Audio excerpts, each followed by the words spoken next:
dealing with depression as a Christian. And I know this is a very taboo topic. The soul longs for the love of Jesus, and that void will never be filled by anything of this world except Jesus Christ.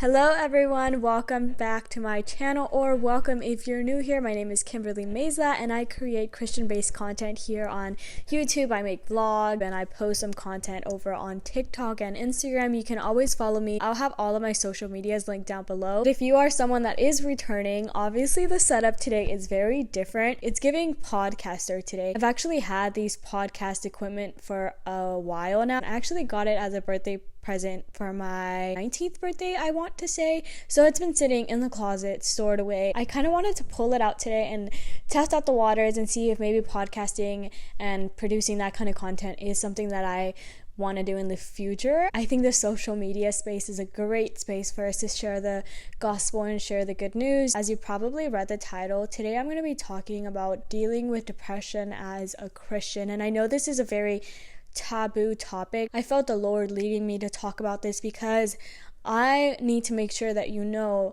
if you are a Christian and you do find yourself struggling with mental health, whether that's anxiety, depression, overthinking, like all of these mental health issues, I am here to remind you and I am here to inform you that you are not alone and that dealing with this doesn't make you a non-believer in God. The reason why I say that is because I feel like as Christians, we have been taught that once you are a reborn Christian and you give your life to Jesus, He's supposed to take away all of these things. You're not supposed to have these issues anymore because you give them to God and they disappear in a way. But I just don't feel like it's talked about enough, and it could be misleading to people that do find themselves struggling with these things again, even though they do believe in God. And it might make you question your faith. It might make you feel like you're not trusting God enough. And I kind of wanted to get into all of that in today's video. I have my iPad with me, so if you see me looking down, it's because I took notes and I just wanted to make sure I covered everything that I had in mind. I feel like our generation, the enemy has been using our minds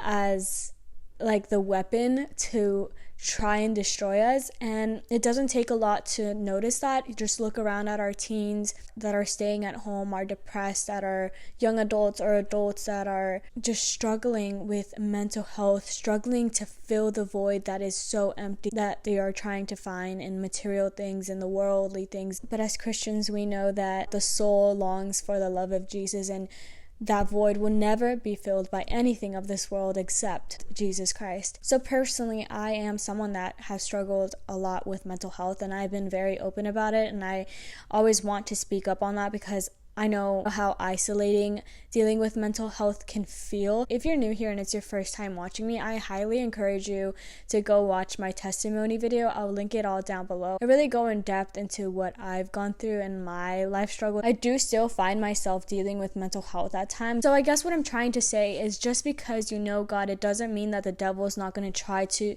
attack you through things that he has attacked you with in the past. The thing is, the enemy's always going to try to attack us and bring us down. But the difference about now versus back then is that now we have armor, now we have tools and equipment to help us fight off the enemy, which in this case is the Bible, is the Word of God Almighty. So I've actually went in and gathered some Bible verses where it shows that these mighty men of God, even they dealt with anxiety and depression. So first up we have David, known for his bravery and leadership. But David did have his own struggles of sadness and despair. As we see in Psalms 42, he writes, "As a deer longs for flowing streams, so my soul longs for you, O God. My soul thirsts for God, for the living God. When shall I come and behold the face of God?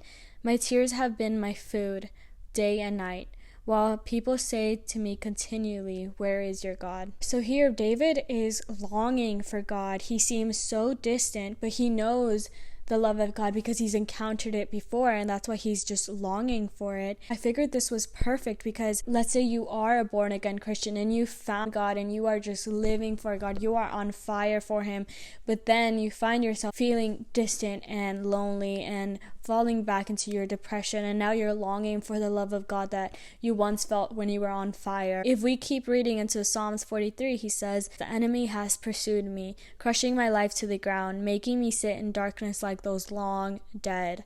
Therefore, my spirit faints within me, my heart within me is appalled." How many of us have been there where we just lock ourselves in a room in the darkness, and like he said, you're sitting in that darkness like those long dead. So imagine even someone as strong as David struggled with these. We also have Elijah, a prophet who faced intense loneliness and despair. We can see in 1 Kings chapter 19 verse 4 through 5, a day's journey into the wilderness, and came and sat down under a solitary broom tree. He asked that he might die. "It is enough now, O Lord, take my life, for I am no better than my ancestors." Then he lay down under the broom tree and fell asleep. Elijah is quite literally asking God to take his life, in his misery. Again, how many of us can just relate to Elijah whenever we're feeling so down? We just lock ourselves up in the room, and like him, we just want to sleep it away. God enters into Elijah's depression as a friend, offering some words of comfort, a bit of food, an invitation for a bit of rest. God provided that broom tree for him to rest under. God's angelic messenger gave him strength and renewed his purpose, showing Elijah he is not alone. We are never alone. I saw this quote on TikTok. I don't remember who it was by. It was something along the words of like, whenever you don't hear God's voice, whenever he's silent, just remember that when someone is standing right next to you, they're not gonna yell at you. They're gonna be silent. That really was a good one for me. So last but not least, we have Job, who also faced mental health challenges. After losing everything, including his family and his health, Jacob struggled with grief, despair, and anger. We can see in Job chapter 3, verse 11 through 26, he said, "Why did I not despair at birth and die as I came from the womb? Why were there knees to receive me and breasts that I might be nursed? I have no peace, no quietness, I have no rest, but only turmoil." He is quite literally saying, why was I even born at all? Why was I not born dead? Like, there is no point in my life. I have no rest. I have no quietness. There's nothing but struggle, basically. Those are the three that I have. You might be able to identify it as David or Elijah or Job even. Even I can say that I can definitely relate to a little bit of all of them at one point in my life. But what do we have in common with these three men at the end is that God was there with them. God did not abandon them. God did not lead them. God came through and was able to renew and give them strength that they could not get from themselves, but only from God. But I am here to share the good news with you that you have a king that loves you so very much, that he will never abandon you, that even whenever you feel your loneliest is whenever he is sitting in silence right next to you. And you might not see him working, but he's working. I highly encourage you to just talk to God. In those moments where you feel like you can't even get up from bed, you feel so discouraged, you don't want to talk to anybody, just talk to God. Even if it's just in your head and you're repeating, "God help me, God I need you, God I need you, God I need you," you will see things starting to move and starting to change. And as far as someone that deals with overthinking, anxiety, and you get scared in public, I was someone that was tremendously shy. I couldn't bear the fact that I was being heard or seen. I wanted to be as little as possible. And well, look at me now. I post on social media for the whole world to see me and perceive me and listen to me and hear what I have to say. And what really helped me, and I want to say set me free, because now I know how to battle these thoughts and these emotions whenever they try to creep up on me. I immediately identify the issue and I'm like, okay, this is not who I am. This is who the enemy wants me to be, and this is how the enemy is attacking me. And I just kind of remind myself, if the enemy is trying to keep me quiet, it means God wants to use me to say something. Therefore, I must pull through. And I just, in that moment, started rebuking all of these thoughts. I do not have anxiety. I am a woman of God. I stand with an army of angels behind me. Satan, get behind me. I start speaking life into myself, and let me tell you, the power of prayer is incredible. It can get a lot of things done. So I highly encourage you, next time you want to go into a public setting and you start getting that social anxiety, just remind yourself, I am worthy of being seen. I am worthy of being heard. So to close out today's video, I wanted to share one more verse, and it goes, "But those who trust in the Lord will find new strength. They will soar high on wings like eagles. They will run and not grow weary.